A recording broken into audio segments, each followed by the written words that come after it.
Consciousness returned in stages. First, the weight of blankets. Then, morning light filtering through curtains I didn't remember closing.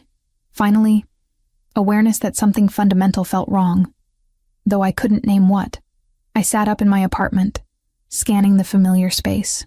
My photography equipment lined the walls. Coffee mug from yesterday still sat on the desk. Everything exactly where it should be, except the sensation persisting under my skin, like I'd misplaced something vital and couldn't recall what. The bathroom mirror revealed a stranger's face. Mine, but marked. A faded yellow-purple bruise stretched across my left forearm. When had I gotten that? I touched my right temple gently, fingertips finding a small pink line, recently healed. The scar felt raised under my touch. No memory of the injury surfaced. Must have been clumsy recently. Tripped somewhere. Threats my head. The explanation satisfied my conscious mind, even as something deeper protested. My phone buzzed as I started the coffee maker. "Honey?" Mom's voice carried unusual tension. "How are you feeling this morning?" "Fine. Why wouldn't I be?" Silence stretched. Then, "Did you sleep well? Any headaches?"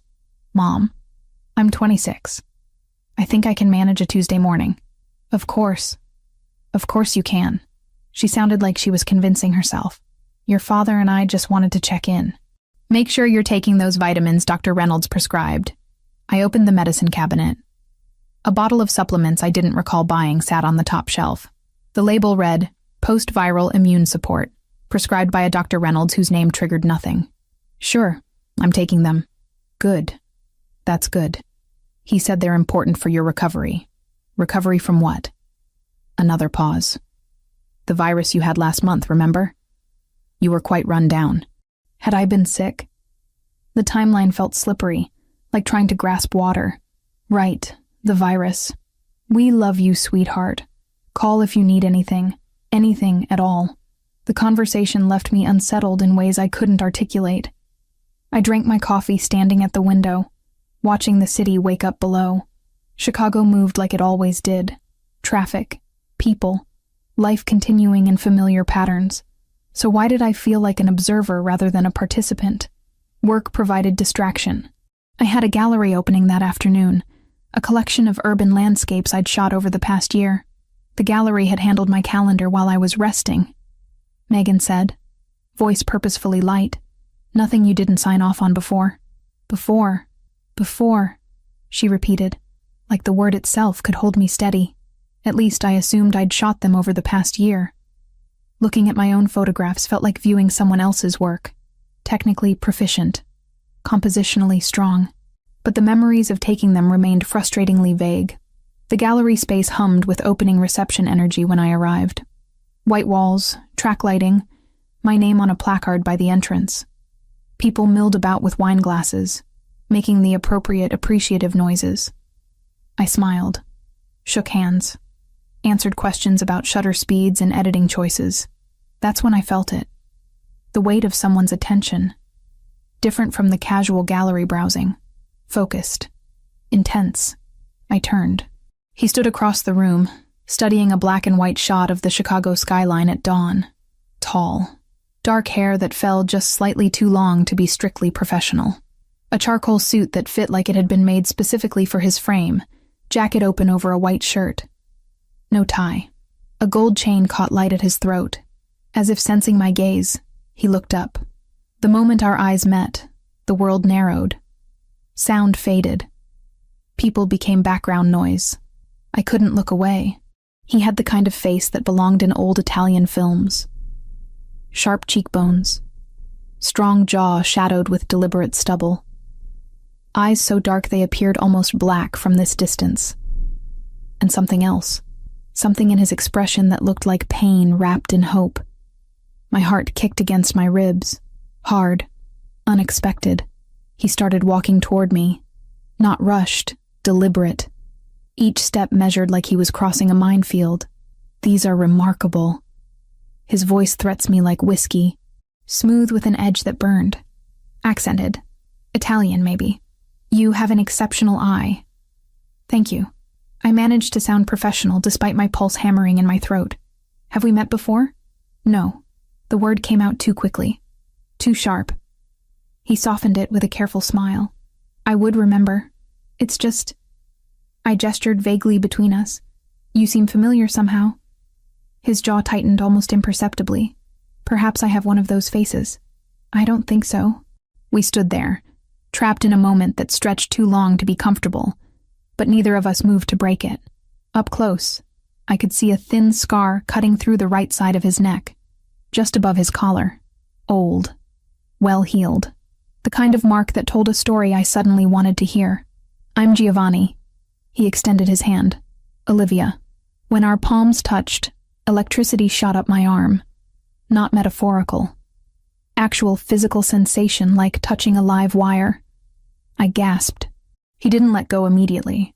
His fingers wrapped around mine with careful pressure, thumb resting against my pulse point. Are you all right? His eyes searched my face with an intensity that bordered on desperate. Fine. Static electricity. Had to be. Sorry. Weird moment. Not weird. He released my hand slowly, reluctantly. Unexpected, maybe. The name echoed in my head. Giovanni. It resonated somewhere deep, like a song I'd heard once in a dream, and couldn't quite recall upon waking. But I was absolutely certain we'd never met. I would have remembered this. Him. The way he looked at me like I was the only person in the room. In the city. In the world. Can I ask you something? He stepped slightly closer. Close enough that I caught his scent. Cedar and something darker. Expensive. Would you allow me to take you for coffee? I'd like to discuss your work. I have a business that might benefit from your particular vision. Every rational instinct screamed that accepting was foolish. I didn't know this man. Didn't know anything about him except that he made my skin feel too tight, and my thoughts scatter like startled birds. Okay. His expression shifted. Relief flooded his features so completely that for a moment he looked younger, vulnerable. Then control slammed back into place and he became polished again, composed. There's a place nearby. We could walk? I nodded, collected my jacket, told the gallery owner I'd return shortly. Giovanni held the door for me, his hand hovering near but not touching the small of my back as we stepped into late afternoon sunlight. The cafe was quiet. Corner table. 2 cappuccinos neither of us drank much of. He asked about my photography, how I chose subjects, what drew me to urban landscapes. His questions were thoughtful, specific, like he'd studied my work carefully before approaching. But underneath the professional conversation, tension thrummed. The air between us felt charged. Every accidental brush of fingers when reaching for sugar packets sent that same electric jolt through my nervous system. You mentioned a business? I finally asked. Import-export, international ventures.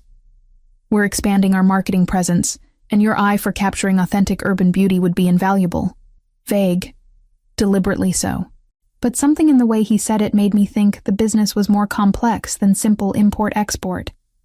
And I couldn't shake the feeling that this wasn't really about hiring a photographer. Why do I feel like I know you? The question escaped before I could stop it. Giovanni went very still. I don't know. You're lying. Perhaps. He met my gaze directly. Or perhaps some connections transcend logical explanation. That's not an answer. It's the only one I can give you right now. Before I could push further, my phone rang. Mom again. I silenced it, but Giovanni noticed. You should answer. Family is important. How do you know it's family? Lucky guess, but his eyes held knowledge he wasn't sharing. I excused myself, stepped outside to call Mom back. She answered immediately, voice tight with poorly concealed anxiety. Sorry, honey. I know you're working. I just wanted to remind you about taking those vitamins, consistently. Doctor, Reynolds was very clear about the dosage. I took them this morning. Good. That's good. Are you feeling all right? Any dizziness? Confusion? Mom, what's going on? You're acting strange. Nothing. Nothing's going on. I'm just being overprotective. Mother's prerogative. She forced lightness into her tone. Love you. When I returned, Giovanni was standing, jacket back on. I should let you return to your gallery. You haven't told me about this job opportunity. Next time. He pulled out a business card. Heavy stock. Embossed lettering. Just a name and phone number. Call me, when you're ready. Ready for what? He studied me for a long moment. To take a chance on something that doesn't make sense. Then he was gone, walking away down the sidewalk with the kind of confidence that came from never doubting his welcome anywhere. I stood holding his card, my thumb tracing the raised letters of his name, Giovanni Moretti. The name meant nothing. Should mean nothing. So why did it feel like remembering something I'd lost? I called him 3 days later, not because I wanted to discuss business, because the memory of his dark eyes and careful touch had invaded every quiet moment since the gallery, because his name kept looping through my thoughts like a song I couldn't shake. He answered on the second ring. Olivia. My name and his accent made my stomach flip. I hoped you'd call. About the photography work. Of course. A pause waited with things neither of us said. Are you free this evening? We could discuss details over dinner. I should have said no. Should have insisted on a professional meeting during daylight hours in a crowded cafe. Instead, yes, escaped before logic could intervene. The restaurant was tucked into a side street I'd walked past 100 times without noticing. Intimate. Warm lighting. The kind of place that required reservations weeks in advance. But when Giovanni gave his name at the door, the host's entire demeanor transformed. Mr. Moretti, your usual table is ready. We were led to a corner booth. Private. Perfect sightlines to the entrance, but invisible from most of the dining room. The waiter materialized immediately with wine I hadn't ordered, pouring with practiced deference. You come here often? I asked. I've been a patron for years. Giovanni settled into his seat with easy familiarity. The owner is an old friend. The conversation flowed. He asked about my work. Not surface questions, but detailed inquiries about composition choices, editing philosophy, why I preferred shooting during golden hour. Questions that suggested he'd studied my portfolio thoroughly. You mentioned urban landscapes, he said, leaning forward slightly. But I noticed several storm photographs in your collection. Rain, thunderclouds. Why? I love rain. The admission came automatically. Always have. There's something about the way it transforms familiar places into something new. His expression shifted. Relief washed over his features so completely it stopped my breath, like I'd answered a question he'd been desperate to ask but couldn't. What was that? I demanded. What? That look. Like I'd just said exactly what you needed to hear. Giovanni's jaw tightened. Perhaps you did. You're doing it again. The cryptic non-answers. I apologize. He reached across the table, fingers hovering near, but not quite touching mine. Some things are difficult to explain with words. Before I could press further, the waiter arrived with appetizers I didn't recall ordering. Giovanni had anticipated my preferences perfectly. The octopus dish I would have chosen. No olives anywhere in sight. Lucky guess? I asked pointedly. Observant. His hand finally closed over mine. The electric sensation returned. Stronger this time. You're very easy to read. Except I wasn't. I knew that about myself.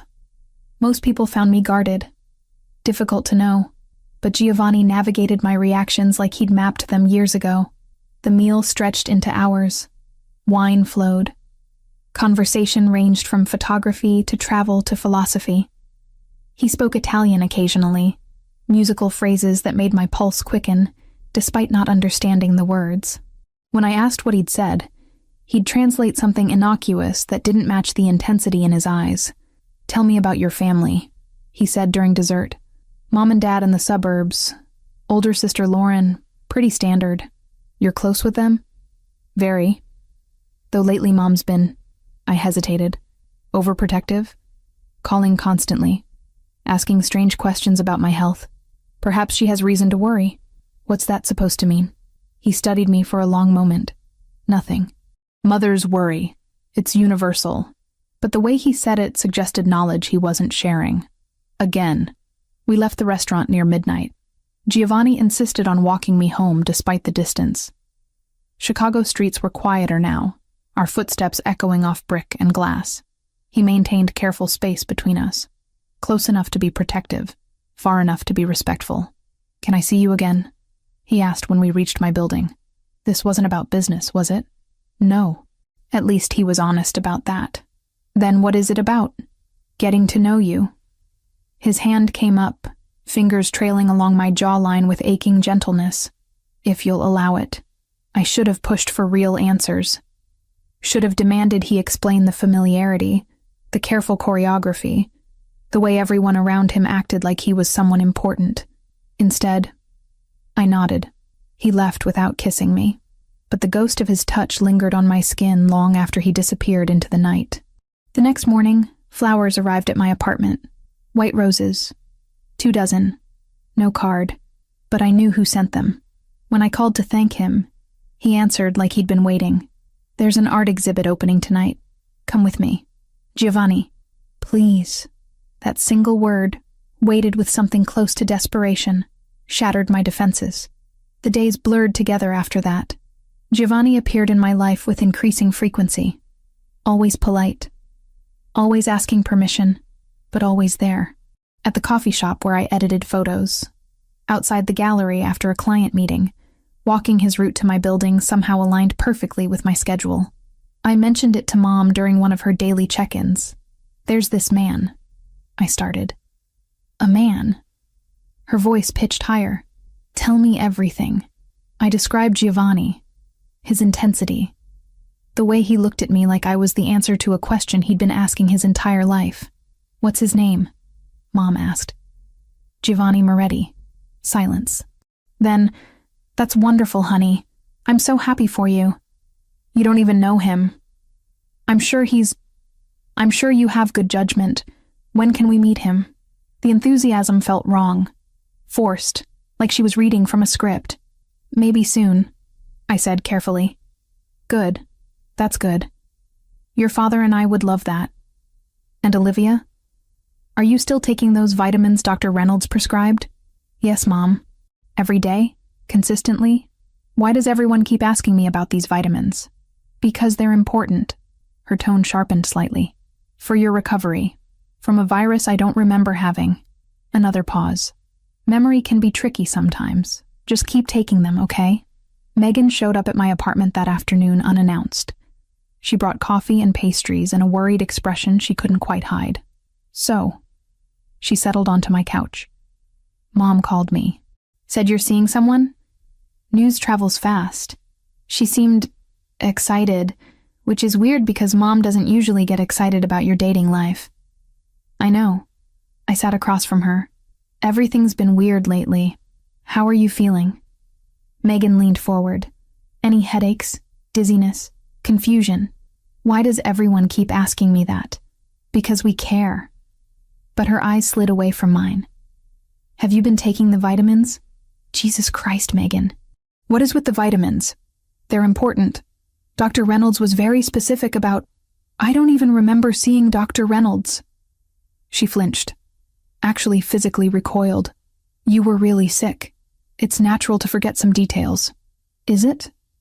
I stood, pacing. Because I don't remember being sick at all. And now there's this man who looks at me like he knows me.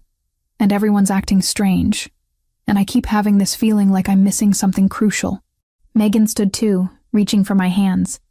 You're overthinking. The virus probably left you feeling off balance. Give it time. But she wouldn't meet my eyes when she said it. Lauren called that evening to cancel our planned sister dinner. Work emergency. I'm so sorry. You never cancel. I know. It's just... things are complicated right now. Her voice sounded strained. But I'm glad you're seeing someone. Mom told me about Giovanni. Of course she did. She said he sounds nice. She's never met him. Well, when she does, I'm sure it'll be fine. The forced casualness made my skin crawl. Giovanni took me to another dinner 2 nights later. Different restaurant. Same excessive deference from staff. This time I noticed how other patrons looked at him. Respectful. Wary. Like he was someone whose attention you wanted, but whose anger you feared. Who are you really? I asked over wine. A man who runs an import business. People don't react to import businessmen like you're dangerous. His expression went carefully neutral. Perhaps I have an imposing presence. That's not an answer. It's the one I can give you right now. He reached across the table, capturing my hand. Can that be sufficient? For now, I should have said no. Should have demanded truth or walked away. But when he looked at me with those dark, pleading eyes, I found myself nodding despite every warning bell ringing in my skull. Because the truth was, I didn't want to walk away. Whatever this was, whatever he wasn't telling me, the pull between us felt stronger than reason, stronger than fear, stronger than the growing certainty that everyone in my life was lying about something I desperately needed to know. During these 2 weeks since our first meeting at the gallery, Giovanni became woven into the fabric of my daily life in ways that should have felt invasive, but somehow didn't. He'd text good morning before I'd finished my first cup of coffee, send flowers on random Tuesdays for no reason, except he'd seen them and thought of me, show up outside my favorite editing cafe with an umbrella when the weather forecast predicted rain I hadn't checked. "This is moving fast," I told him one evening as we walked along the lakeshore. The water reflected city lights, creating paths of gold and silver on black surface. "Is it?" His hand found mine, fingers threading through with practiced ease. "Time is subjective. That's not an answer. Would you prefer I slow down?" He stopped walking, turning to face me fully. "Because I can, if that's what you need." What I needed was for him to make sense, for this overwhelming pull between us to have logical explanation. Instead, I shook my head. "No, don't slow down." Relief transformed his features. He pulled me closer, forehead resting against mine. "Good. Because I don't think I could." The kiss that followed erased every rational thought. His mouth moved against mine with desperate hunger, tempered by careful control. Like he'd been starving, but didn't want to devour me too quickly. When we finally broke apart, both breathing hard, the world felt tilted. Giovanni took me to places he claimed were his favorites. A botanical garden on the city's edge where private sections required special access he somehow possessed. We walked through greenhouses full of orchids and tropical plants, the humid air making my skin damp. He knew the names of flowers I'd never heard of, could identify species with casual expertise. "How do you know all this?" I asked, touching a blood-red bloom. "I pay attention to beauty." His eyes never left my face when he said it. Another evening, a rooftop restaurant I'd photographed once but never visited. Too expensive, too exclusive. But the host greeted Giovanni by name, led us to a table overlooking the entire city skyline. Chicago spread beneath us like scattered jewels. "This view," I breathed, already mentally composing shots. "It's better during storms." Giovanni sipped wine, watching me instead of the scenery. "The lightning makes the city look alive. Dangerous and beautiful simultaneously." Something about that specific observation triggered déjà vu so powerful I had to grip the table edge. I'd been here before. I was certain of it. Stood in this exact spot, watching storm clouds roll across Lake Michigan while rain hammered the glass barriers. "You okay?" Giovanni's hand covered mine immediately. "Have I been here before?" "With you?" His jaw tightened. "Why would you think that?" "I don't know. It just feels..." I trailed off, unable to articulate the sensation. "Familiar?" He supplied quietly. "Yes." He studied me for a long moment. "Perhaps some places resonate with people. Strike chords we don't understand." But the way he said it suggested he understood perfectly. Back at my apartment one night, I noticed more inconsistencies. High-end camera lenses I definitely didn't own last week now sat in protective cases on my equipment shelf. A collection of photography books about Italian architecture filled a gap I hadn't known existed. Designer jacket hanging in my closet with tags still attached, in exactly my size and preferred style. I called Megan. "Did you put stuff in my apartment?" "What? No. Why would I do that? There's equipment here I don't remember buying. Expensive equipment." Silence stretched too long. "Maybe you're forgetting small purchases? The virus really took it out of you." "Megan, a $3,000 lens isn't a small purchase. Have you been taking your vitamins?" She deflected with the question everyone kept asking. "Dr. Reynolds said recovery issues could persist if you're not consistent with treatment." I wanted to scream. Instead, "Yes, I'm taking them." "Good, that's good. Maybe the purchases will come back to you once the supplements rebuild your system." But that didn't explain the jacket with tags attached. Didn't explain books I'd never ordered arriving with no shipping record. Mom called during my lunch break 3 days later. Honey, Dad and I were thinking, why don't you bring Giovanni for dinner this weekend? We'd love to meet him. You've never been this enthusiastic about anyone I've dated. That's not true. We're always happy when you're happy. Her voice carried forced brightness. And you sound so happy when you talk about him. I barely talk about him. You mention him every time we speak. She paused. Which is wonderful. We just want to get to know him. Is that so strange? It was. Everything about their reaction was strange. But I agreed anyway. Partly to see how they'd interact with Giovanni. Partly because refusing felt like it would confirm suspicions I couldn't yet name. Giovanni picked me up Saturday evening for the drive to my parents' suburban home. He wore dark slacks and a burgundy button-down, the collar open to reveal that gold chain I'd grown accustomed to seeing. Casual elegance that probably cost more than my rent. Nervous? I asked as we merged onto the highway. Should I be? Most people are nervous meeting parents. I'm not most people. He glanced at me, one hand leaving the steering wheel to rest on my thigh. And I suspect your parents will be gracious. Something about that word choice bothered me. Not welcoming or kind. Gracious. Like he expected them to perform a role. Mom practically vibrated with tension when she opened the door. Giovanni, so wonderful to finally meet you. Come in, come in. Robert, they're here. Dad emerged from the living room, hand extended for a shake that Giovanni accepted with firm professionalism. Mr. Parker, thank you for inviting me into your home. Call me Robert, please. Dad studied Giovanni with an intensity that bordered on examination. Olivia's told us you work in import-export, international trade, among other ventures. They settled into conversation about business, markets, global economics. I helped Mom in the kitchen, watching her hands shake slightly as she arranged appetizers. You okay? I asked quietly. Fine. Just want everything to be perfect. She forced a smile. He seems nice. Very polished. Mom, what's going on? Why are you acting weird? I'm not acting weird. I'm being a mother meeting her daughter's new boyfriend. But her eyes wouldn't hold mine when she said it. Dinner passed with strange undercurrents I couldn't identify. Giovanni charmed my parents effortlessly, asked questions about their lives, their work, their interests, shared stories about his own family in Italy, most of whom were apparently deceased. He described his childhood in Milano with vivid detail that made Mom tear up. You've been through so much, she said, reaching across the table to squeeze his hand. I'm glad you found Olivia. So am I, Susan.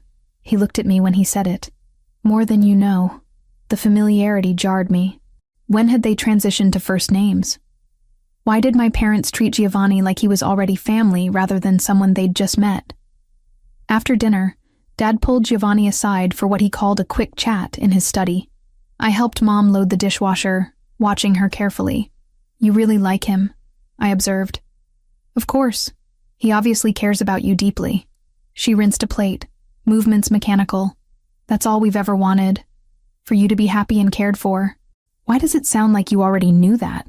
Before tonight? Her hands stilled. Mothers have intuition. That's not an explanation. Olivia. She turned to face me fully. Sometimes we have to trust that people are doing what's best, even if we don't understand all the reasons why. What does that mean? It means Giovanni is good for you, and that's what matters. Before I could press further, the men returned. Giovanni thanked my parents with genuine warmth, promised we'd visit again soon. The drive back to the city was quiet. I stared out the window, processing the evening's strangeness. They liked you, I finally said. I'm glad. He reached for my hand. Their approval means something to me. Why? You barely know them. Barely know me, really. Don't I? His thumb traced circles on my palm. Sometimes connections transcend timelines.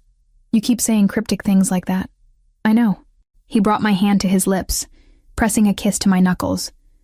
I'm sorry. Some truths are difficult to speak. Try anyway. He pulled the car into a spot outside my building but didn't release my hand. What if I told you that every moment with you feels like coming home? That I know your preferences because I pay attention to everything about you? That the way you move, speak, laugh, all of it is cataloged in my memory because you're the most important person in my world. My heart hammered. That's impossible. We've known each other 2 weeks. Is it impossible? His free hand cupped my face. Or is it just improbable? Giovanni, I'm not asking you to understand. Just to trust. He kissed me softly. Can you do that? I should have said no. Should have demanded real answers instead of poetic evasions. But looking into his dark eyes, seeing vulnerability wrapped in desperate hope, I found myself nodding. Okay, I whispered. He kissed me again, deeper this time. And for those suspended moments, the questions faded. The inconsistencies didn't matter. Only this did. Only him. Even if every instinct screamed I was missing something crucial.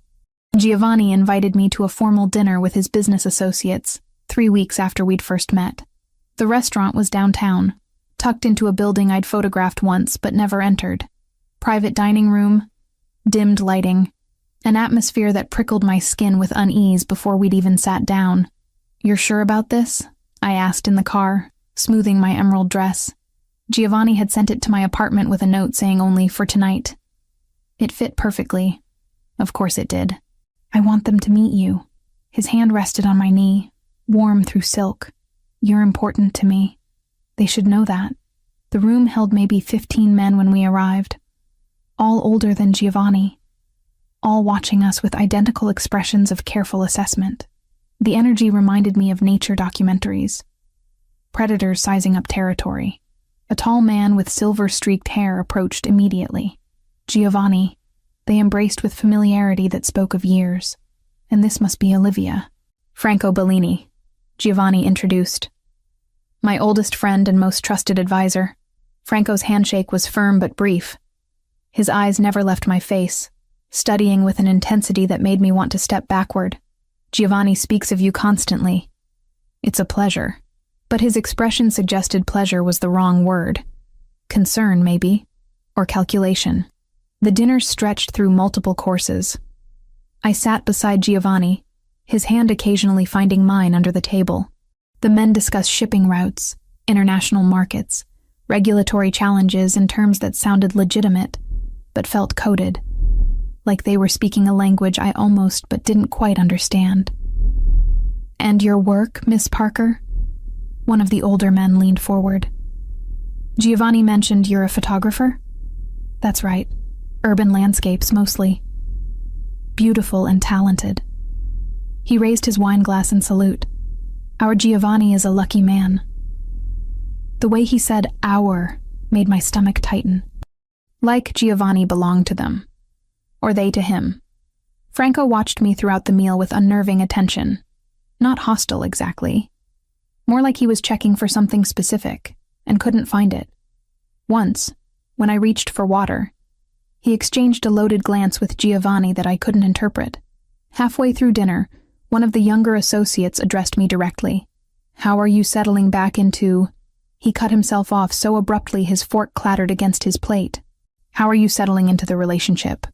The correction was too obvious, too jarring. Settling back implied I'd been somewhere before. But I'd never met these people. Never been in this room. Fine, I managed.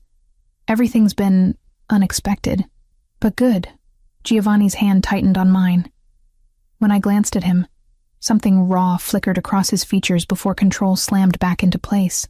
After dinner, we drove to my apartment in silence. Giovanni parked, but made no move to leave the car. Come up, I said. Not quite a question. He studied me for a long moment. Are you sure? Yes.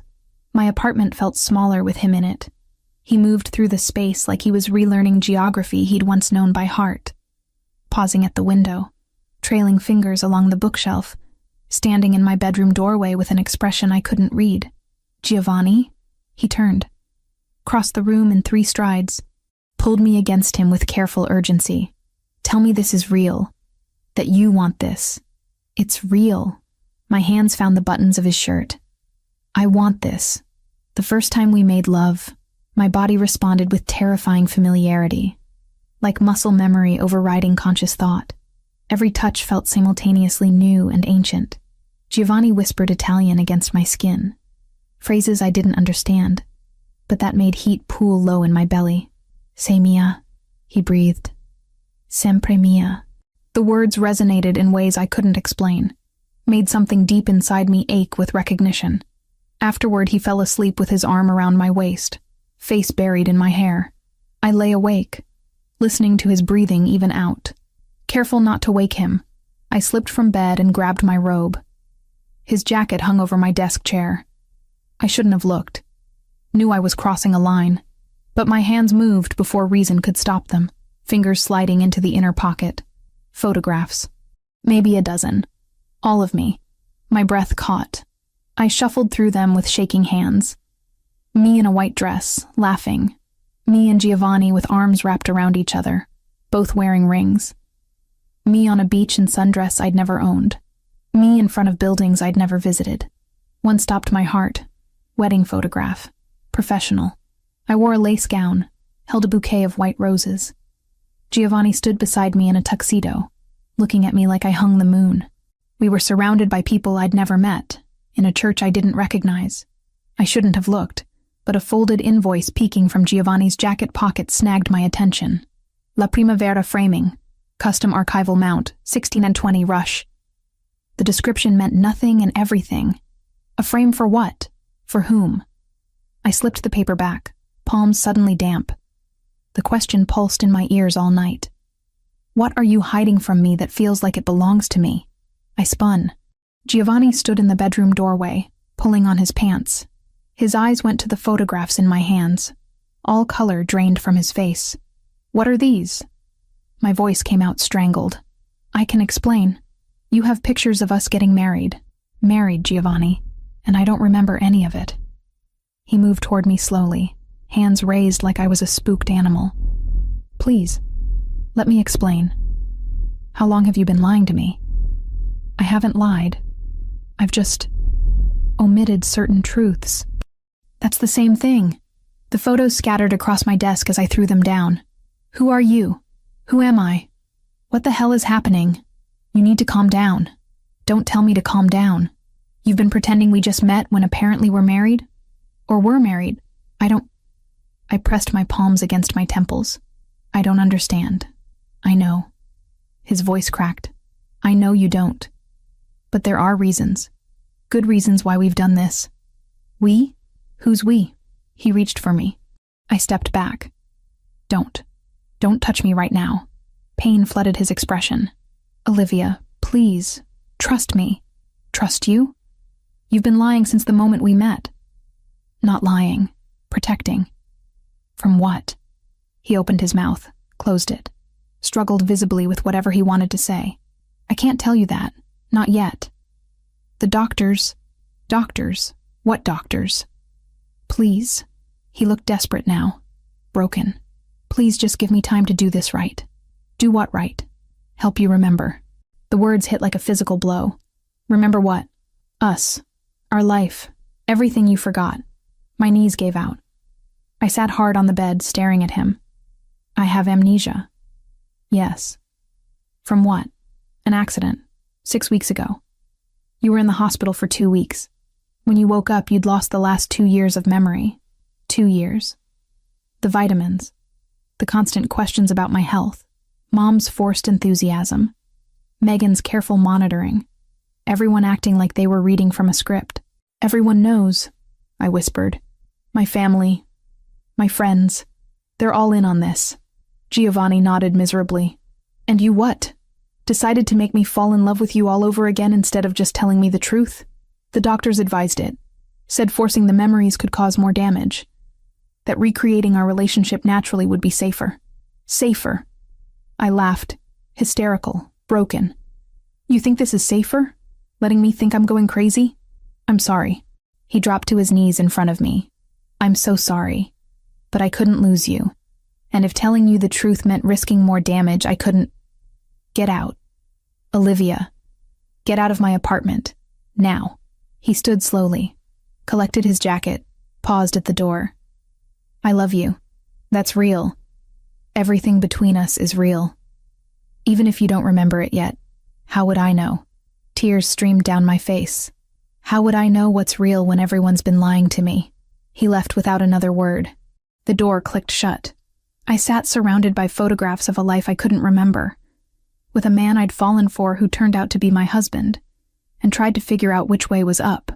My phone buzzed. Megan. Like she had some sixth sense for catastrophe. I answered. Did you know? Silence. Then quietly, yes. How long? Since the beginning. Since you woke up in the hospital. And you said nothing. We were trying to help. The doctors said, I don't care what the doctors said. I was shouting now. You lied to me. For weeks. You let me think I was losing my mind. I'm sorry. Her voice broke. I'm so sorry. But you have to understand. We were trying to protect you. By lying. By giving you the chance to fall in love again without the pressure of remembering. By letting it happen naturally. None of this is natural, Megan. None of it. I hung up. Turned off my phone. Lay down on sheets that still smelled like Giovanni, and stared at the ceiling while my world fractured into pieces I couldn't fit back together. I spent 3 days in a fog. Didn't answer calls. Didn't leave my apartment. Just sat surrounded by those photographs and tried to force memories that wouldn't come. On the 4th day, I started investigating my own life like it belonged to a stranger. Bank accounts first. I logged into the app on my phone and found transactions I'd never made. Deposits from sources I didn't recognize. Withdrawals at locations I'd never visited. And worse, joint accounts. My name linked with Giovanni Moretti on checking, savings, and investment portfolios worth more than I'd earn in a lifetime. My passport came next. I dug it from the drawer where it should have been gathering dust. Instead, stamps filled pages. Italy. Multiple trips to Milano, Roma, Firenze, all within the past year. Dates I couldn't account for. Places I had no memory of seeing. The calendar on my laptop held deleted appointments that recovery software pulled back from digital graves. Doctor visits, dress fittings, venue tours, wedding planning spreadsheets hidden in archived folders. Every piece of evidence screamed the same impossible truth. I'd lived 2 years I couldn't remember. Lauren's apartment was 20 minutes away. I didn't call ahead. Just showed up and pounded on her door until she answered, face pale with worry. Olivia. Tell me everything. I pushed past her into the living room. Right now. No more lies. She closed the door slowly. You should sit down. I don't want to sit. I want the truth. The truth is complicated. Try me. Lauren sank onto her couch, hands twisting together. 6 weeks ago, you were driving back from a photography session, rural area, about 2 hours outside the city. Giovanni was in a business meeting downtown. You were alone. And someone forced your car off the road. Her voice cracked. Deliberately. They'd been following you. Waiting for the right moment when you were isolated. My stomach dropped. Who? Enemies of Giovanni's. People trying to hurt him through you. She looked up, eyes wet. Your car went down an embankment. Rolled 3 times. You weren't found for almost an hour. I gripped the arm of the chair I'd refused moments before. How bad? Severe head trauma. Multiple fractures. Internal bleeding. They airlifted you to the hospital. Induced a coma to let the swelling in your brain reduce. She wiped her face. We didn't know if you'd wake up. Giovanni stayed by your bed for 2 weeks straight. Wouldn't leave. Wouldn't sleep. Just held your hand and waited. But I did wake up. Yes. After 14 days. But when you did, the last 2 years were just gone. You thought it was 2 years earlier. Didn't remember Giovanni, the wedding, anything. The neurologist said it was retrograde amnesia. Traumatic brain injury sometimes causes it. And everyone decided lying was the best option. It wasn't lying. Lauren stood, pacing. The doctors said forcing the memories could cause more psychological damage. That recreating your relationship naturally might help them return without trauma. So Giovanni, your parents, Megan, me, we all agreed to try. To let you fall in love again without the pressure of remembering. That's insane. It was survival. She turned on me. You nearly died, Olivia. Your husband was destroyed. We were trying to protect you both. The word husband hit like a physical blow. I don't even know him. You did. You do. The woman you were before the accident loved him more than anything. But I'm not her anymore. Aren't you? Lauren moved closer. You fell for him again, within weeks. Same connection, same chemistry. That has to mean something. Before I could respond, her doorbell rang. She checked her phone, face going pale. It's Mom and Dad. You called them? They deserve to know you'd figured it out. My parents entered with expressions of careful concern. Mom rushed to me immediately, pulling me into a hug I couldn't return. Baby girl, we're so sorry. We wanted to tell you every single day. Then why didn't you? Dad settled onto the couch, looking older than I'd ever seen him. Because the alternative was worse. Watching you wake up to the reality that you'd lost 2 years, that you'd married someone you didn't remember, that people had tried to kill you. How do you process that all at once? So you made me think I was losing my mind instead. No. Mom gripped my hands. We were trying to give you a chance to heal. To remember naturally. By lying. By protecting you the only way we knew how. I pulled away from her. I want to see the medical records. Everything. Right now. Dad pulled out his phone, forwarding files that filled my inbox. Hospital admission records, brain scans, neurologist reports, all documenting Olivia Parker's admission 6 weeks prior with severe traumatic brain injury and subsequent amnesia. The evidence was irrefutable. But evidence and acceptance were different things. I need to talk to Giovanni, I said finally. Honey, maybe give it some time. Now. I need to talk to him now. Mom nodded reluctantly. I'll call him. He arrived within 15 minutes. Must have been waiting nearby, prepared for this conversation. When he walked into Lauren's apartment, the pain etched into his features made my chest constrict. Olivia. Just my name. Nothing else. Can we speak privately? Lauren's bedroom offered the only space. We stood on opposite sides, the bed between us like a demilitarized zone. Tell me everything, I demanded. From the beginning. No half-truths, no omissions. Everything. Giovanni leaned against the wall, like standing unsupported required more energy than he possessed. We met 2 years ago. At an art gallery, actually. You were exhibiting your work. I was there with Franco on business, but saw your photographs and couldn't look away. When I met you, I knew, immediately, that you were going to change my life. What do you do? Really? I run an organization. Import-export is the legitimate face. Underneath, there are operations that exist in gray areas.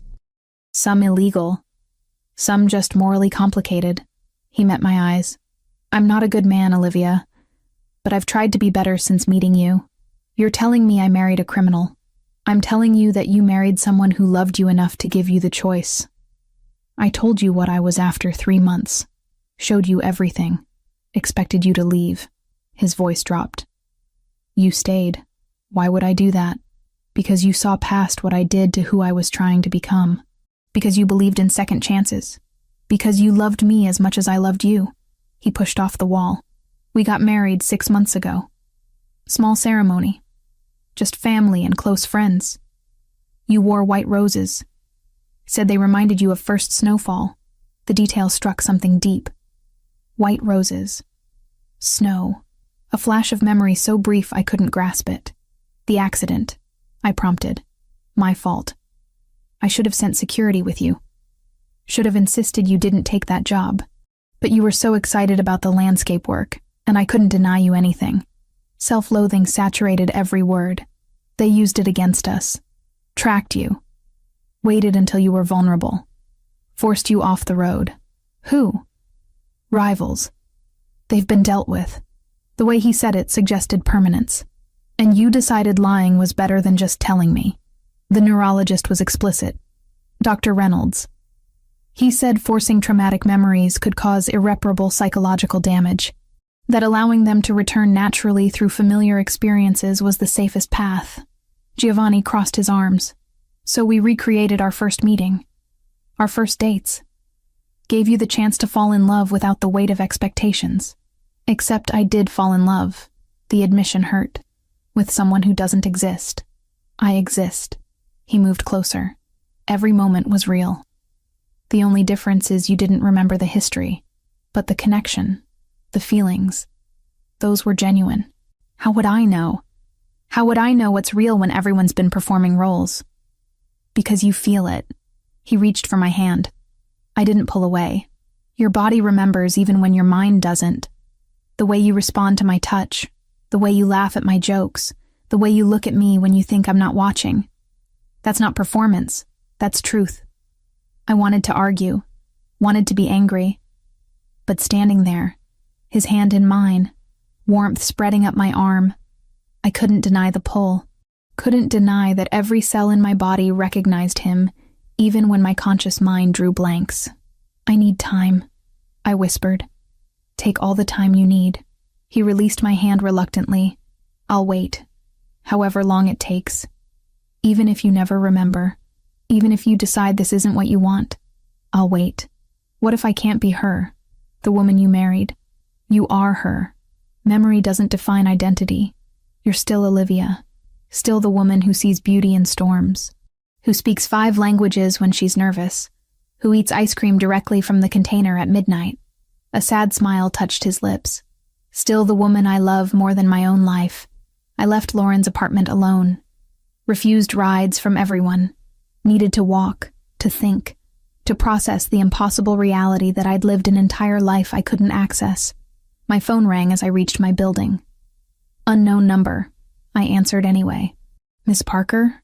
I slept on the far edge of the bed, a country away, though only an arm's length apart.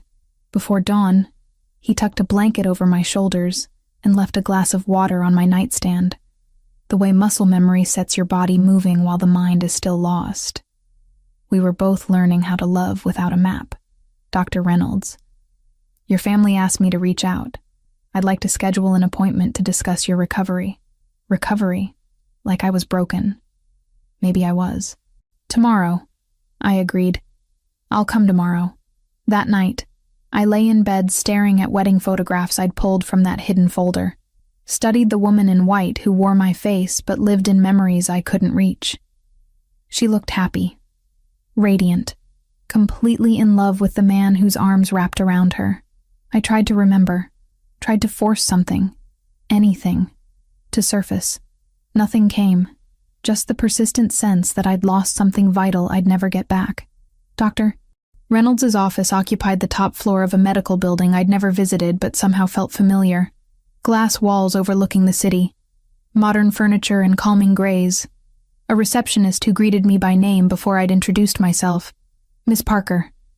Dr. Reynolds is expecting you. Please go right in. The neurologist was younger than I'd imagined. Maybe 45, with kind eyes behind wire-rimmed glasses. He stood when I entered, extending a hand. Olivia, I'm so glad you agreed to meet with me. You're the one who prescribed the vitamins. Not a question. Yes. Post-viral immune support was the cover story we agreed upon with your family. He gestured to a chair. The real medication was neurological support supplements to aid recovery from traumatic brain injury. I sat because my legs felt unsteady. Everyone keeps using that phrase. Traumatic brain injury. Like if you say it clinically enough, it won't sound as devastating. Would you prefer a different term? I'd prefer the truth, all of it. No more careful omissions or medical euphemisms. He pulled up files on his computer, turning the monitor so I could see. Brain scans filled the screen. My brain, before and after images that showed damage I couldn't interpret but understood was serious. 6 weeks ago, you sustained severe head trauma when your vehicle went off the road. The impact caused subdural hematoma, cerebral edema, and multiple contusions across the frontal and temporal lobes. His finger traced areas on the screen. We induced a medical coma to reduce brain swelling. You were unconscious for 14 days. And when I woke up, you had retrograde amnesia spanning approximately 2 years. Everything before that threshold remained intact. Everything after was simply gone. I stared at the images. My brain, damaged, changed. Why 2 years specifically? Traumatic amnesia doesn't follow neat timelines. The injury affected areas responsible for memory consolidation and retrieval. The 2-year mark likely corresponds to when those specific neural pathways were most active in forming recent long-term memories. Can it come back? Dr. Reynolds leaned back, choosing words carefully. Sometimes, partial recovery is more common than complete restoration. Fragments might return. Emotional memories often precede factual ones. But I can't promise full recovery.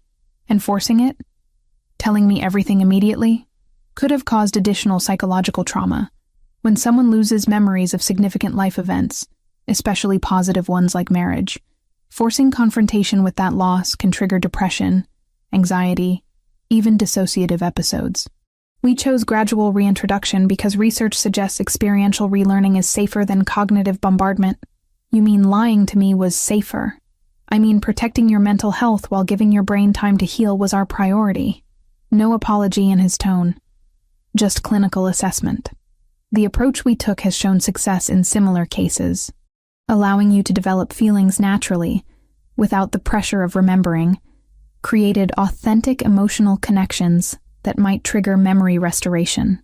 And if it doesn't work, then you've still fallen in love with your husband, built a foundation for moving forward even without accessing the past.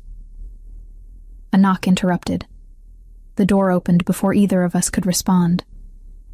Mom and Dad entered, followed by Giovanni. They must have been waiting together. Mom's eyes were red. Honey. Doctor. Reynolds said you wanted the complete medical history. I want everything. Hospital records, the accident report, every decision you made while I was unconscious and couldn't consent. Dad pulled out folders, thick with documentation.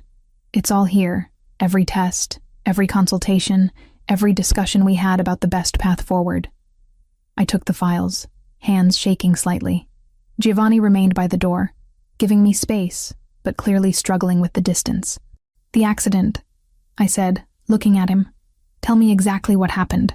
He moved closer, but only to the chair beside mine. Not touching. You were returning from a landscape shoot in a rural area, 2 hours outside Chicago. I was in a meeting with Franco and several associates. We'd been negotiating a territorial dispute that had turned hostile. With who? A rival organization. Russian. They wanted access to shipping routes we controlled. I refused. They retaliated by targeting you. His jaw clenched. They'd been surveilling us for weeks. Knew your schedule, your routes, when you'd be alone. How did they force me off the road? Tactical vehicle intercept. They boxed you in, then rammed your car from the side. You went through a guardrail, down an embankment. The car rolled 3 times before coming to rest against trees. He closed his eyes briefly. You weren't found for 47 minutes. By then, you'd lost significant blood from internal injuries. Mom made a choking sound. Dad's arm went around her shoulders. Life Flight brought you to Northwestern Memorial. You went straight into surgery for the hematoma, then intensive care. Giovanni's hands fisted on his knees. I arrived at the hospital while you were still in surgery. Stayed there. Didn't leave until you woke up 2 weeks later. And the people who did this? No longer a concern. The finality in his voice left no room for questions. When I woke up, I prompted Dr. Reynolds. You were confused, disoriented, asked for your sister. When your family arrived, you referenced events from 2 years prior as if they'd happened yesterday. Didn't recognize Giovanni at all. Became agitated when we tried to explain the gap. He pulled up more files. We ran extensive cognitive testing. The amnesia was clean. No memories of meeting Giovanni, dating him, the wedding, your married life together. Just complete absence. What did I say when I didn't recognize him? Giovanni's voice came out rough. You asked who I was. Why a stranger was in your hospital room. When I tried to tell you we were married, you panicked, thought we were lying, trying to manipulate you. The pain in his expression made my chest ache. That's when we consulted specialists, Dad continued. Multiple neurologists, psychologists, trauma experts. Everyone agreed that forcing the memories could cause more harm than good. So you orchestrated an elaborate deception. We recreated your life, Mom corrected. Set you up in your old apartment that we'd maintained as a studio. Made sure your work was waiting. Created the conditions that existed before you met Giovanni. And then made me fall in love with him again. We gave you the opportunity, Giovanni said quietly. The falling was yours. Dr. Reynolds stood. I have your discharge paperwork from the hospital. Surgical notes. Everything documented. You're welcome to seek second opinions. Talk to other specialists. But I stand by our approach. Can I see the house? I asked Giovanni. The one we supposedly shared? It's yours. Our home. Not supposedly. He pulled keys from his pocket. I'll take you now if you want. The drive took 30 minutes. Giovanni drove in silence while I watched Chicago transform from urban to suburban to estate. The house sat behind gates that opened to his touch. Stone and glass architecture. Modern but warm. Gardens that even in autumn looked meticulously maintained. Inside felt like stepping into someone else's dream. Open floor plan. Art on walls I would have chosen. Furniture arranged how I preferred. And photographs. Everywhere. Us. Together. Laughing, traveling, living a life I couldn't access. This was your office. Giovanni opened a door to a room I'd clearly designed myself. Photography equipment, editing station, prints covering walls. My work. Better than anything in my portfolio. Matured. Evolved. The bedroom nearly broke me. Our bed. Closet full of my clothes beside his. Bathroom with 2 sinks, my products lined up next to his cologne. Evidence of shared daily life in every detail. There's more. He led me to a study. Pulled a leather journal from a desk drawer. You kept this. Documenting our relationship. From the first meeting through the wedding. I opened to a random page. My handwriting. Dated 8 months ago. Giovanni surprised me with a weekend in Napa. We toured vineyards, tasted wine until we were giggling like teenagers. At dinner, he asked what I loved most about us. I said how he sees me, really sees me. Not just the surface, but everything underneath. The fears and dreams and contradictions. And he doesn't try to change any of it, just loves me as I am. Tears blurred the words. This woman, this version of me who wrote with such certainty, such joy. I didn't know her. I'm sorry. Giovanni's voice cracked. I'm so sorry I couldn't protect you. That my world, my enemies, they hurt you. Cost you this. I looked up at him. This man I'd fallen for, who turned out to be my husband. Who'd orchestrated an elaborate recreation of our courtship to spare me pain. I don't know how to be her. The woman who wrote this. You don't have to be her. You just have to be you. What if I never remember? What if this is permanent? Then we build new memories. Start fresh. Fall in love again without the weight of what came before. He moved closer. I told you before. I'll wait. However long it takes. Even if it's forever. That's not fair to you. Loving you is the only fair thing I've ever done. I closed the journal. Looked around this room that should feel like home but felt like a museum.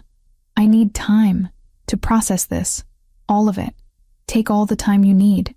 The house is yours. I'll stay elsewhere. Where will you go? I have properties. Places that are mine alone. You need space to figure out what you want without me crowding you. He left me there. In our house. Surrounded by evidence of a life I'd lost.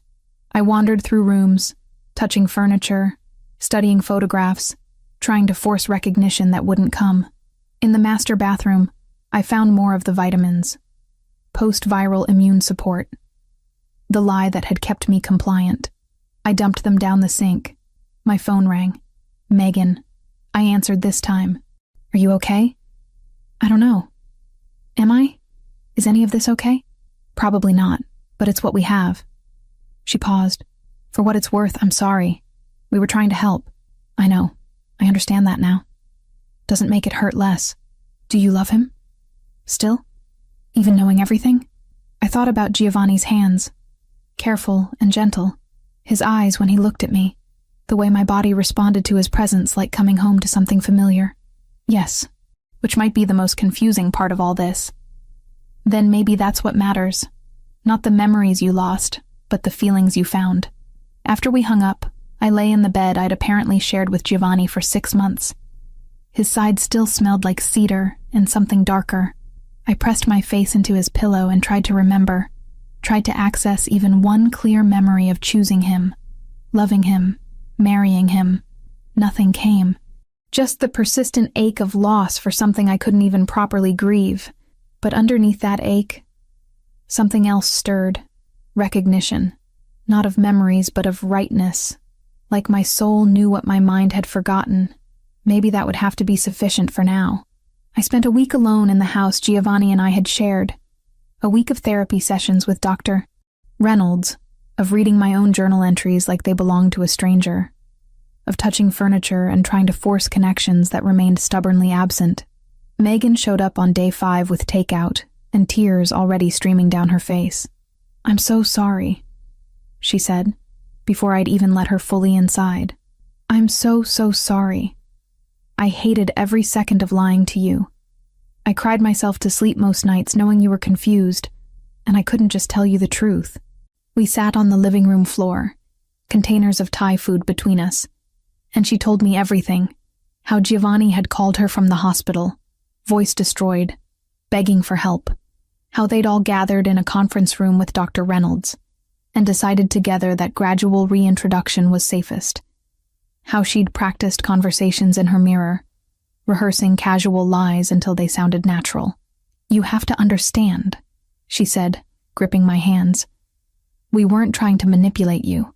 We were trying to protect you from a truth that could have broken you completely. I know, and I did. Understanding and forgiving were different processes, but I was working toward both. I'm not angry anymore, just sad. For all of us.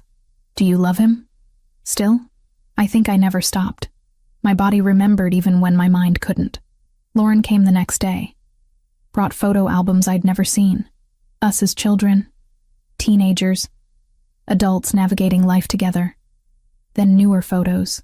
Me and Giovanni. The progression of our relationship documented in careful chronology. "I watched you fall for him the first time," she said, flipping pages. "Watched you choose him despite knowing what his world was. You were so certain, so fearlessly in love." She looked up. "And now I'm watching you fall for him again. Same certainty, same fearlessness. What if I never remember the first time? Then you'll have made the choice twice. Loved him twice. How many people get that?" The perspective shift helped more than she knew.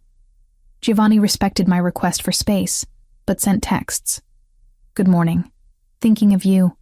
Hope you're okay. Never demanding. Never pushing. Just letting me know he was there. Waiting." On day 8, I called him. "I'm ready. Show me everything." He arrived within 20 minutes. Must have been nearby, hoping. We started at a restaurant downtown. Intimate, candlelit. He ordered for both of us without asking, then caught himself. "Sorry. Habit. We always shared everything. It's okay. I trust your taste." Over dinner, he told me the story. How he'd seen me across a gallery 2 years ago and known instantly his life had just changed. How he'd approached, expecting rejection, and received curiosity instead. How our first conversation had lasted 4 hours because neither could walk away. "When did you tell me what you really do?" 3 months in. I took you to a safe house. Showed you documents, introduced you to Franco, explained everything, expected you to leave. His hand found mine across the table. You stayed, said you saw who I was trying to become, not just who I'd been. After dinner, we drove to the church where we'd married. Empty now. Quiet. Giovanni led me to the altar. You wore white roses in your hair. Said they reminded you of fresh snow. Your vows made me cry, which embarrassed me in front of Franco. A sad smile. You promised to love me through whatever came. And you did, even when my world tried to kill you. Standing there, I felt something. Not memory exactly. More like echo. Residual emotion that my body had stored even as my mind forgot. Warmth spreading through my chest. Recognition without conscious recollection. I feel something, I whispered. Not memory, but something. His eyes lit with desperate hope. That's how it might come back. Feelings first, facts later. Doctor. Reynolds said, "Stop quoting Dr. Reynolds. Just be here with me." He pulled me close. We stood in the church where we'd married, and I let myself feel without forcing memory. Let my body remember what my mind couldn't access. The next location was a rooftop bar. The same one where we'd had dinner weeks ago. But this time, Giovanni took me to the edge, to the spot where rain hammered glass barriers during storms. We came here during a thunderstorm last year. You photographed lightning striking the lake. Said it looked like the city was fighting back against the sky. He stood behind me, arms around my waist. Told me you loved me for the first time, right here, while rain tried to drown us both. The sensation hit harder this time. Déjà vu so powerful I gasped. For a split second, I remembered. Actually remembered. The smell of rain. The sound of thunder. The feeling of certainty when I'd turned in his arms and spoken those 3 words. Then it was gone. Slipped away before I could grasp it fully. I almost had it, I said, frustrated tears building. It was right there. That's progress. That's more than you've had in weeks. He turned me to face him. We'll keep trying, however long it takes. Over the following days, we visited more places. The botanical garden where he'd proposed. The beach in Michigan where we'd spent our honeymoon. Each location triggered fragments, emotional echoes. Brief flashes that dissolved before solidifying into actual memory. Dr. Reynolds explained it during my next appointment. Emotional memory returns before episodic memory. Your hippocampus is damaged, but your amygdala, the emotional center, is intact. You're remembering how things felt before remembering what actually happened. Will I ever remember the events themselves? Maybe, maybe not. But the feelings are equally valid. Perhaps more so. I decided to move back into the house permanently. Our house. It felt right in ways I couldn't articulate. Giovanni had been staying at one of his properties downtown, giving me space. When I called to tell him I was staying, the relief in his voice made my decision feel inevitable. I'll continue staying away, however long you need. No, come home. It's your house too. Our house. Our house, I agreed. My parents came for dinner that weekend. Mom cried when she saw me and Giovanni moving around the kitchen together, the choreography natural despite my missing memories. Dad pulled me aside. You were so happy before. Happiest I'd ever seen you. I know you can't remember that, but I'm watching it happen again. Watching you choose him again. He squeezed my shoulder. That's not coincidence. That's truth. Megan and I rebuilt trust slowly. She stayed over one night, and we watched videos from my phone. Me and Giovanni at friends' weddings, on vacation in Italy, just being together in mundane daily life. The woman in the videos laughed freely, touched him constantly, looked at him like he was oxygen. I was really happy, I observed. You were complete. Like you'd found the piece that had always been missing. Do you think I can be that again, without the memories? I think you already are. You're just building it differently this time. 3 weeks after learning the truth, Giovanni and I stood in the kitchen making breakfast together. He cracked eggs. I handled coffee. The radio played jazz. Rain pattered against windows. I love rain, I said absently. I know. He smiled. You always have.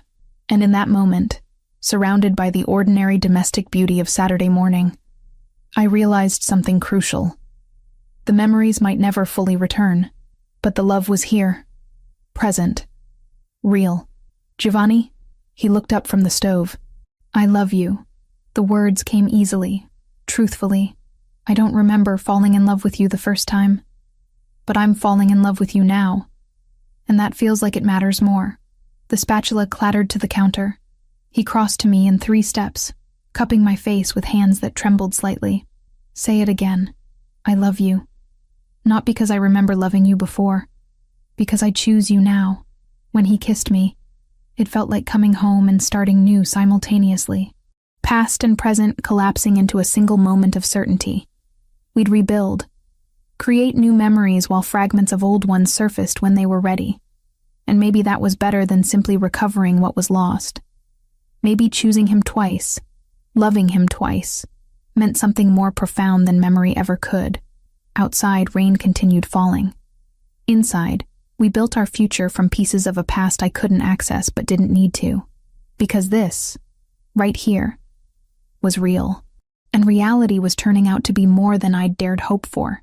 3 months had passed since that afternoon in Lauren's apartment when my world had fractured and reformed simultaneously. 3 months of therapy sessions where Dr. Reynolds patiently helped me navigate a reality that included memories I couldn't access and losses I couldn't properly grieve. Some fragments had returned. Small things mostly. The scent of cedar triggering sudden recognition of Giovanni's cologne. A particular jazz melody making me remember dancing in our kitchen, though the specific occasion remained elusive. Emotional echoes that felt more like déjà vu than concrete recollection. The brain is remarkable, Dr. Reynolds told me during one session. It finds ways to compensate for damage. You may never remember specific events, but the emotional connections are forming new neural pathways. So I'm building new memories on top of a foundation I can't see? Exactly. And that foundation is still there, supporting you even when you can't consciously access it. I'd returned to photography work, started taking assignments again. But this time, I documented everything deliberately. Shot after shot of our house, our life together, creating visual proof of days I refused to lose again. Giovanni appeared in more of my work now. Him reading in the study, cooking in the kitchen, standing at windows watching Chicago rain. "You're capturing me like I'm your subject," he'd observed one evening. "You are. My favorite one." We talked about the future in ways I gathered we had before, but now felt brand new. Children eventually. Travel to places my passport claimed I'd visited, but my memory insisted I hadn't. Growing old together in this house that felt increasingly like home. Work had expanded too. Giovanni's organization needed legitimate documentation for their legal operations. I'd started photographing shipping yards, warehouses, business meetings. Franco had even smiled when reviewing my portfolio. "She has your eye," he'd told Giovanni. "Sees what matters." She always has. The night everything crystallized happened exactly 3 months after Lauren had revealed the truth. Storm clouds had been building all afternoon, the kind of weather that made my soul sing even when I couldn't remember why. We stood on the veranda watching lightning fracture the sky. Rain hammered the city below, transforming familiar streets into something wild and beautiful. Giovanni's arm wrapped around my waist, his warmth anchoring me against the wind. "This," I said, not looking away from the storm. "This is what I love, what I've always loved. I know. How? How do you know me better than I know myself? Because I've spent 2 years studying you like art, learning every preference, every fear, every dream." He turned me to face him. "And then I got to do it again these past months. Fall in love with you twice." The rain intensified, soaking us both through the covered veranda's gaps. I touched his face, tracing the sharp lines I'd memorized without conscious effort. "I love you," I said. Not the first time since learning the truth, but the first time with this particular clarity. Not because I remember falling in love before, not because everyone tells me I should, because standing here, right now, choosing you feels like the most honest thing I've ever done. His hands cupped my face with aching gentleness. "Say it again. I love you, Giovanni Moretti. I choose you. I choose us. I choose this life even knowing I can't remember all of it." When he kissed me, thunder rolled overhead and lightning painted the world silver. We were soaked. Cold. Perfect. "We should go inside," he murmured against my lips. "Not yet. Let me have this moment. I want to remember it." So we stood in the storm, holding each other while the city disappeared behind sheets of rain, and I burned every detail into memory. The way his shirt clung to his chest, how his eyes reflected lightning, the feeling of absolute certainty that this, right here, was truth. Later, wrapped in towels in our bedroom, he asked the question that had been hovering between us. "Do you want children? Eventually?" "Do we?" I countered. "Did we talk about this before?" "Yes. You wanted to wait until your photography career was more established, but you definitely wanted them." I thought about tiny humans with his dark hair and my eyes, about building a family from this second chance foundation, about creating memories that would be ours from the beginning. I want that. Not right away. But yes, eventually. The relief in his expression told me this mattered more than he'd admitted. "Whenever you're ready. We have time." Therapy continued through the following months. Some memories trickled back. I remembered our wedding vows, though not the ceremony itself. Recalled visiting Italy, though the specific locations remained foggy. My brain was healing in its own mysterious timeline, returning fragments when it felt safe. Work flourished. My portfolio expanded with projects I was conscious of creating. Giovanni supported every venture, attended every gallery showing, celebrated every success like it was his own. 6 months after choosing him in that storm, we decided together to try for a family. No pressure, no expectations, just us, building forward rather than trying to reconstruct the past. When the pregnancy test showed positive 3 months later, I stared at it with a mixture of joy and terror. "This is real," I whispered when I showed Giovanni. "We're really doing this. We're really doing this." He pulled me close, hand already moving to my still flat stomach. "Are you scared, terrified, and happy?" "Both. That's called being human, love." Now, 12 months since that afternoon when truth had destroyed and rebuilt my world, I sat in our study reviewing photographs. The album spread across my desk showed our life in careful chronology. Some images triggered recognition. Others remained beautiful mysteries. Giovanni appeared in the doorway, coffee in hand. "How are you feeling?" I touched my stomach, where our daughter grew. We'd found out the gender last week. A girl. I'd cried, though I couldn't say if I was remembering wanting a daughter or simply feeling it fresh. Good. Tired. Happy. He set the coffee down, moved behind my chair to look over my shoulder at the photos. "Do you remember that day?" The image showed us at the beach. Me in a yellow sundress, laughing at something off camera. Him looking at me like I'd hung the moon. "No, but I can see how happy we were." "Are," he corrected gently. "How happy we are." "Yes, are." Some memories might never return. Dr. Reynolds had been honest about that. The trauma was severe enough that portions of those 2 years could be permanently inaccessible. I'd made peace with that uncertainty. Made peace with being a woman who'd loved the same man twice, who'd chosen him in different timelines with the same certainty. I closed the album and turned to Giovanni. "Tell me again. About the first time we met. Which version?" A sad smile touched his lips. "The first time? Or the second?" "Both. Tell me both." So he did. Told me about seeing me across a gallery 2 years ago, and knowing his life had just changed. Told me about approaching me weeks ago and falling in love all over again. Told me stories about a life I'd lived but couldn't fully access, and about the life we were building now. Outside, rain began falling. Of course it did. The city transformed under water's touch, becoming something new while remaining fundamentally itself. Like me. Like us. I stood, took his hand, led him to the window. We watched Chicago disappear behind rain, and I thought about all the versions of myself that had stood here. The woman before the accident. The woman who woke without memories. The woman I was becoming now. Different. Same. Evolving.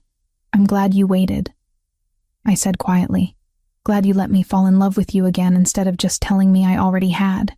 Even knowing we could have avoided months of confusion. Especially because of that. I got to choose you twice, Giovanni. How many people get that gift?"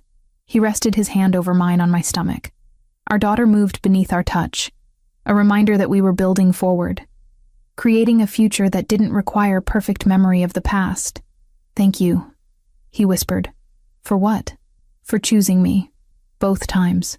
For being brave enough to love me even when you couldn't remember why." I turned in his arms, meeting his dark eyes that I'd memorized twice. It was never about memory. It was always about truth. And the truth is, some part of me has always known you. Will always know you. Memory or no memory. The rain continued. Inside, we held each other and planned futures built on fractured pasts. My photography career was thriving. His organization was expanding into more legitimate ventures. Our daughter would arrive in 6 months, born into a family that understood the value of second chances. I might never remember our first kiss, might never recall the exact moment I'd decided to marry him, but I remembered this. Every moment from this point forward, I was fully conscious, fully present, fully choosing this life, and that mattered more than any lost memory ever could. Mom texted every morning now, photos of her garden, the baby blanket growing longer row by row. Dad pretended not to cry on video calls and failed beautifully. Megan kept my calendar brutal and my coffee gentle. Lauren sent me voice notes reminding me to eat, to sleep, to be patient with a brain that heals like a shy animal, slowly, then all at once.